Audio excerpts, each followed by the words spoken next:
आप देख रहे हो एनपी न्यूज चैनल।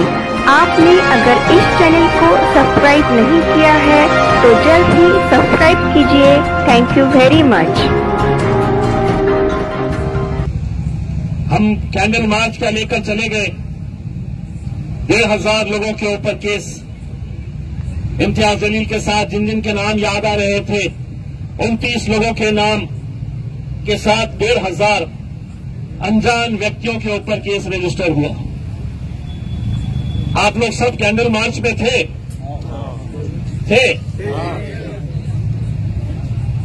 अब पुलिस मेरे साथ खेल रही है, मैं उनके साथ कैसा खेलता हूं देखिए। जेल जाने से कोई डरता नहीं है ना, केस से कोई डरता नहीं है। अब ऐलान करूंगा कि सिटी चौक पुलिस स्टेशन के सामने 5,000 लोग लाइन लगा के खड़े रहेंगे, ये बोलने के लिए कि उसमें मैं भी शामिल था।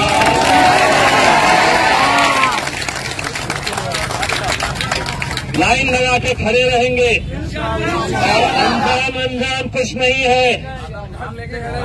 बोलना मेरा नाम ये है। मैं कैंडल लेकर बड़ी मोमबत्ती लेकर चल रहा था यहाँ से चलकर गेट तक। मेरा नाम लिखो, क्योंकि मेरा नाम है, मैं कोई अनजान नहीं हूं।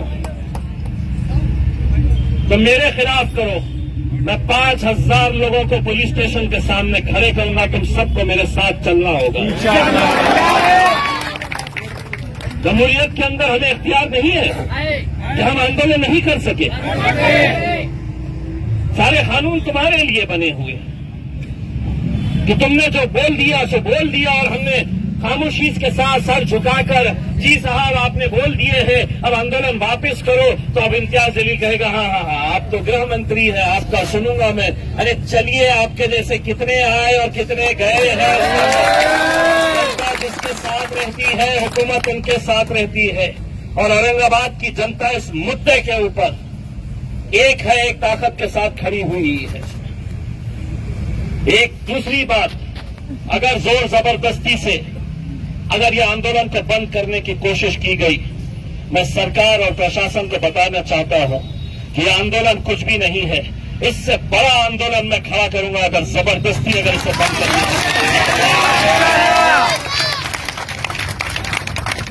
हम इस पंडाल के अंदर बैठे हैं, हमारा जमहूरी इख्तियार है, अधिकार है हमारा। ये कई ऐसे आंदोलन इसी जिलाधिकारी दफ्तर के सामने यहां पर होते हैं, कई दिन तक चलते हैं, कई दिन तक, कई महीनों तक डिविजनल कमिश्नर ऑफिस के सामने, कलेक्टर ऑफिस के सामने चलते हैं।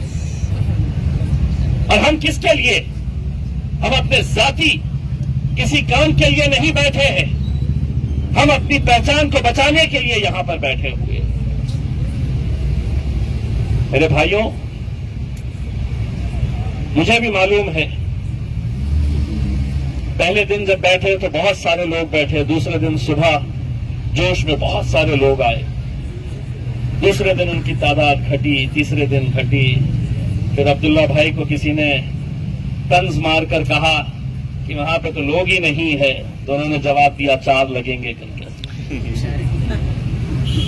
लेकिन आप ये सोचिएगा कि आप यहां पर जब बैठते हैं तो जिलाधिकारी के दफ्तर के अंदर खिड़कियों से लोग झांक कर देखते हैं कि कितने लोग बैठे हुए हैं करके। आईबी के लोग डेली अपनी रिपोर्ट देते हैं केंद्र सरकार को, राज्य सरकार को, कि आंदोलन बढ़ता जा रहा है या घटता जा रहा है। आपके जोश को देखकर वो अपनी रिपोर्ट तैयार करते हैं कि ये सिर्फ हुल्लड़बाजी करने के लिए आए हैं, ये सिर्फ तमाशा बनकर आए हैं यहाँ पर कि क्या तमाशा चल रहा है देखें। ये सही मानों में इनके अंदर एक बेचैनी है, एक तकलीफ है, एक दर्द है कि नहीं, मुझे इसके खिलाफ लड़ना है, डट के खड़े रहना है। आप सबको मैं अदबन गुजारिश करना चाहूंगा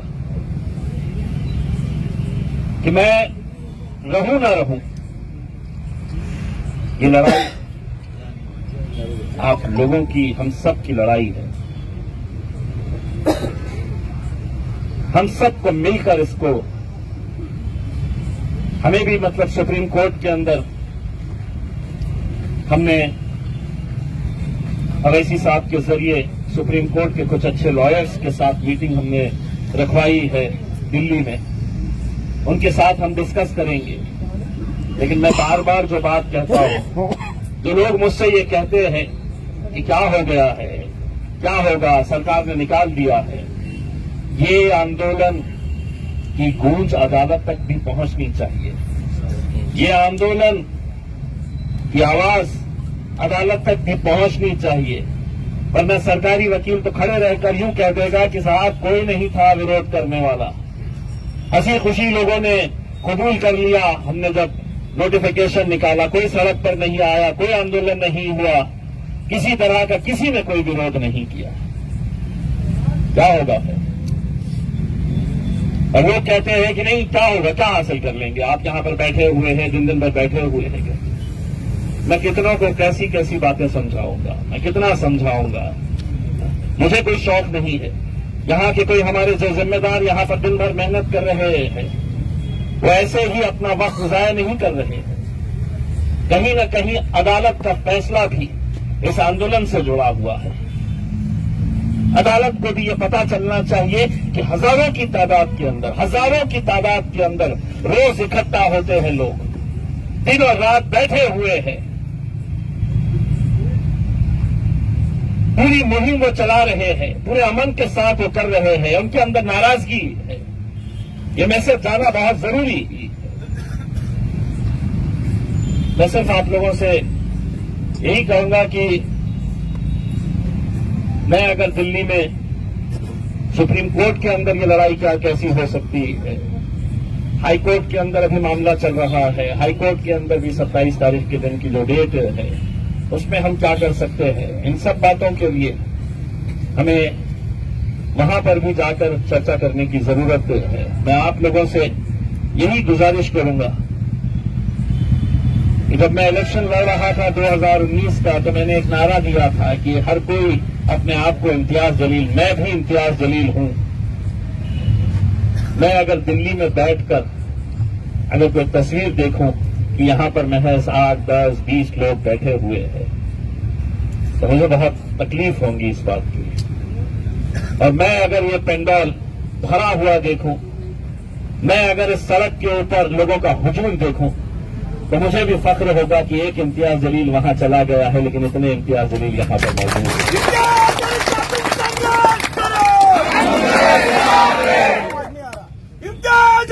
तुम संघर्ष करो, मुझे कितनी खुशी होती है जब वो लोग चाय यहां पर लेके आके चाय बांट रहे हैं, फिर खाने की जिम्मेदारी ले लिया है कि साहब आज मैं खाना खिलाऊंगा करके। ये भी एक तरह की एक खिदमत कर रहे हैं उन बच्चों के लिए जिन्होंने अपना कारोबार छोड़कर यहां पर आकर बैठे हैं।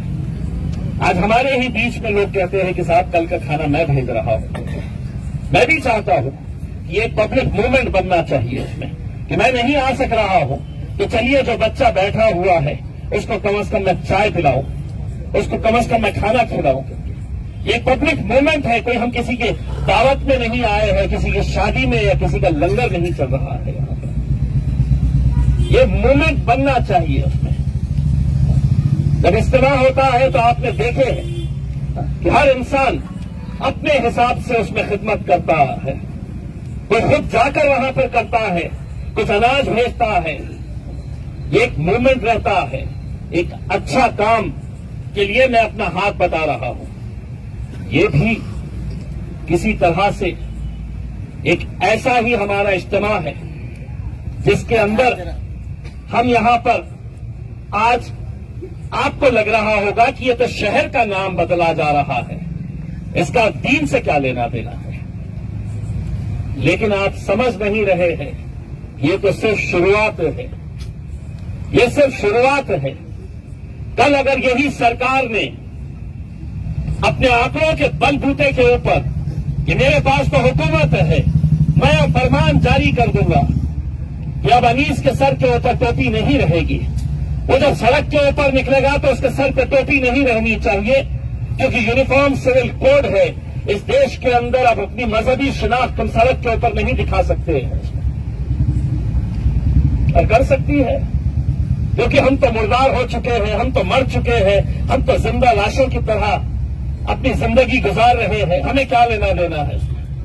साहब मैं थोड़ी टोपी पहनता हूं, ये तो अनीस पहनता है, अनीस के सर पे से टोपी निकली है, मेरा क्या लेना देना है? शुरुआत सिर्फ यहां से होगी, कभी हिजाब के ऊपर चले जाएंगे। हम लड़ रहे हैं इसलिए हम बच रहे हैं। सीए एनआरसी के वक्त में अगर हमारी माएं बहनें नौजवान महीनों तक अगर शाहीन बाग बनाकर पूरे हिंदुस्तान में अगर नहीं बैठते तो आज सीए एनआरसी लागू हो जाता। इसीलिए हम सलाम करते हैं उन बहनों का, उन माओं का जो महीनों तक सड़कों के ऊपर बैठी है। आप लोग जिम्मेदारी लीजिए, अपने मोहल्ले के अंदर अपने पड़ोसी के पास जाइए, पूछिए कि तूने फॉर्म भरा है या नहीं भरा है। वो फॉर्म्स भरिएगा, भर के सबमिट करिएगा। इतना काम तो हम कर सकते हैं। अगर फॉर्म्स नहीं है तो किसी से मदद लीजिएगा, यहां से फॉर्म्स कलेक्ट करिएगा। हमारे वॉलंटियर्स को बोलिएगा कि मैं जाऊंगा, मुझे फॉर्म दीजिएगा, मैं भर कर लेकर आऊंगा। इतना काम भी अगर हम नहीं करेंगे और ये उम्मीद करेंगे कि नहीं अब ये फैसला आ जाएगा क्योंकि हम बैठे हुए हैं यहां पर, तो नहीं होने वाला है। हर तरह की लड़ाई हम ऑब्जेक्शन जितने ज्यादा डालेंगे, कहीं न कहीं अदालत के अंदर वो गट्ठे हम ले जाकर अदालत के सामने रखेंगे कि अगर इतने ऑब्जेक्शंस आए हैं, लोगों की ये भावना है, लोगों की ये मांग है, तो तुम्हें इसकी दखल लेनी होगी। अगर आएंगे ही नहीं, आएंगे ही नहीं। आप पूछिए नौजवान लड़कों से, चलते चलते पूछिए कि तुमने फॉर्म भरा है क्या करके, कितने लोग कहेंगे आपको।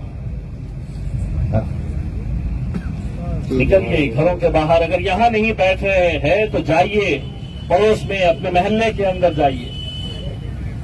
अल्लाह ने हमको सब कुछ दिया है। ये बच्चे जो यहां पर आए हैं बोल नहीं सकते हैं, हमको तो अल्लाह ने ज़बान दी है, हम तो अल्लाह का शुक्र अदा करना चाहिए। लेकिन अगर आज यही हालत रही तो हमसे तो अच्छे ये है कि कम से कम इनके अंदर जज्बा है कि हम बोल नहीं सकते हैं, लेकिन जाके कम से कम इनके साथ खड़े रहेंगे, ताकत देंगे इन्हें। दोस्तों मैं जिस हालात से गुजर रहा हूं, शायद इस बात का आपको अंदाजा भी नहीं होगा कि किस तरह का प्रेशर मेरे ऊपर बना रहता है ये मंडप उठाने के लिए या आंदोलन को खत्म करने के लिए। लेकिन इसके बावजूद भी अगर मैं डट कर खड़ा हुआ हूं तो उसकी वजह सिर्फ यही है कि मेरी हिफाजत मेरी अल्लाह करने वाला है, मेरा रब करने वाला है। आज जिस तरह के मैसेजेस मुझे आते हैं, आज जिस तरह के व्हाट्सएप के ऊपर जो लोग कैसी कैसी बातें लिखकर भेजते हैं, मैं उसको इसलिए ओपन नहीं करता हूं, मैं इसलिए इसे सामने नहीं लेकर आता हूं कि मुझे ये लगता है कि कहीं न कहीं कोई दीवाना इसके ऊपर कोई रिएक्ट न कर दे, कोई गलत तरह का उसी लहजे के अंदर जवाब न दे दे। आज क्राइम ब्रांच के अंदर, पुलिस कमिश्नरेट के अंदर एक स्पेशल सेल बनाया गया है। एक स्पेशल सेल पूरी तरह से काम कर रहा है कि सोशल मीडिया के ऊपर इस बारे में कौन कैसा बयान दे रहा है। पूरी टीम्स बैठी हुई है सिर्फ इस बात के ऊपर नजर रखने के लिए कि व्हाट्सएप के ऊपर कौन मैसेज डाल रहा है, कौन फेसबुक के ऊपर क्या मैसेज डाल रहा है। आपका जोश, आपका जज्बा, आपका गुस्सा जो है, अगर आपको निकालना है तो आप वो गुस्सा उन फॉर्म्स के ऊपर निकालिए जो आपको गवर्नमेंट ने एक मौका दिया है कि अगर तुमको नहीं चाहिए तो भरो फॉर्म, ऑब्जेक्शन भर के दो हमारे पास। 5,000, 6,000, 8,000। क्या वजह है कि आप लोग, मैं हमारे पठानी में जो बैठे हुए हैं शाहिद मतीन साहब, पहले दिन से मैं देख रहा हूं, सुबह से लेकर रात तक, रात से लेकर सुबह तक वो यहां पर बैठे रहते हैं। मैं कभी मिला नहीं था उनसे, लेकिन उनको जब भी देखता हूं तो उनके लिए इज्जत बढ़ जाती है, क्योंकि आप जैसे लोगों का जज्बा ही इंशाअल्लाह हमें कामयाबी की तरफ लेकर जाएगा। अगर वो बैठ सकते हैं तो आपके में क्या तकलीफ है, मुझे ये बताइए। जागने की रात, बड़ी रात आई तो हम मोटरसाइकिलों के ऊपर निकलते हैं, रात भर जागते हैं, हम करते हैं ये सब चीजें। मैं आज बहुत तकलीफ के साथ यहां पर आया, बहुत दुख लेकर इस बात के लिए आया मैं कि अगर हम इतनी आसानी के साथ अगर ये लड़ाई तो हम हार की तरफ अगर लेकर जा रहे हैं तो उसके लिए कोई और जिम्मेदार नहीं रहेगा, हम खुद उसके लिए जिम्मेदार रहेंगे। हमें सोचने की जरूरत है कि हम क्या चाहते हैं। बस आप लोगों से इम्तियाज जलील यही अदबन गुजारिश करना चाहता है कि मेरा सर शर्म से झुकने मत दो। हर रोज सुबह उठता हूं तो मीडिया वाले आ जाते हैं कुछ न कुछ पूछने के लिए। तब ये न कहे कि इम्तियाज जलील तुमने तो बड़े फखर के साथ इतना बड़ा पेंडॉल लगाया था, जाकर देखो वहां पर कितने लोग बैठे हुए हैं करके। वो वक्त मत आने दीजिएगा, क्योंकि ये अल्लाह की तरफ की बात है कि आप लोगों की मेहनत की वजह से आज आपने इम्तियाज जलील को उस ऐवान के अंदर भिजाया है जहां पर 550 लोग इस देश को कैसा चलाया जाए इसका फैसला करते हैं।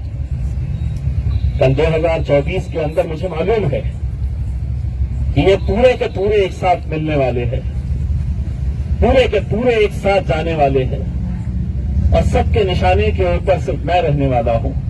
लेकिन उसके बावजूद भी मैं ये कहता हूं कि मुझे अगर औरंगाबाद मिल गया और इसके बावजूद मैं अगर हार गया तो मुझे उस हार के अंदर इतनी तकलीफ नहीं होगी। मेरा औरंगाबाद जीतना चाहिए, मेरा शहर, मेरा जिला जीतना चाहिए, वो नाम जीतना चाहिए।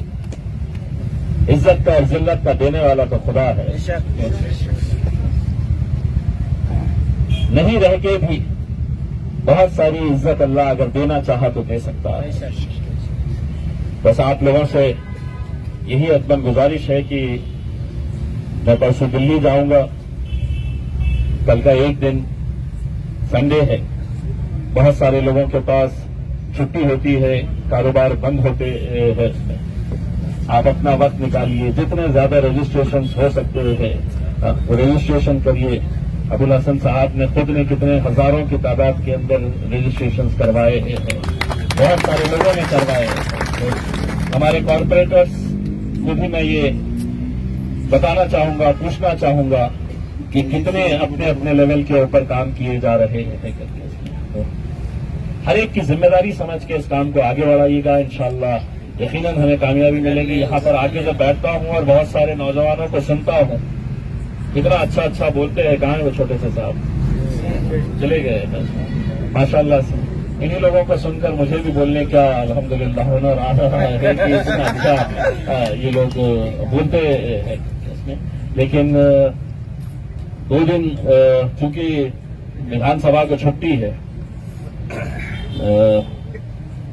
मुंबई के जितने भी नेता है 2 दिन यहीं पे आ गए हैं, तो अब 2 दिन उनको बस सिर्फ इम्तियाज जलील ही लगने वाला है इसके अंदर। उसकी फिक्र मत करिएगा। उसमें अभी कोई मीडिया वाले साहब मुझे सुना रहे थे कि ये नेता, ये आमदार साहब ने आपके बारे में ऐसा कहा। उसके बारे में मैं बहुत ज्यादा छोटे मोटे चिल्लर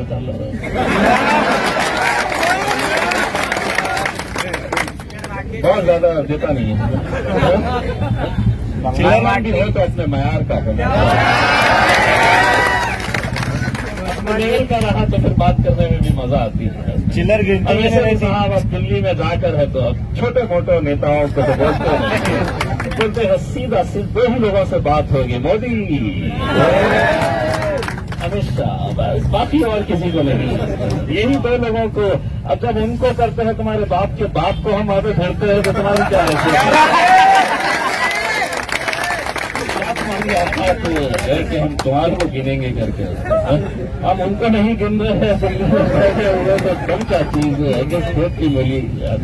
खैर अल्हम्दुलिल्लाह, बहुत बहुत आप लोगों का शुक्रिया और उम्मीद करता हूं मैं कि मेरी बातों को आप संजीदगी से लेंगे। एक भाई की तरफ, एक भाई की हैसियत से, एक दोस्त की हैसियत से, एक आपके चाहने वाले की हैसियत से आप लोग इसको संजीदगी से लेंगे और कल ही आप लोग ये दिखा देंगे कि हमने ये आंकड़ा किस तरीके से बढ़ाए है, फॉर्म्स भरने का, यहाँ पर बैठने का और ये आंदोलन को जारी रखने का। बहुत बहुत शुक्रिया।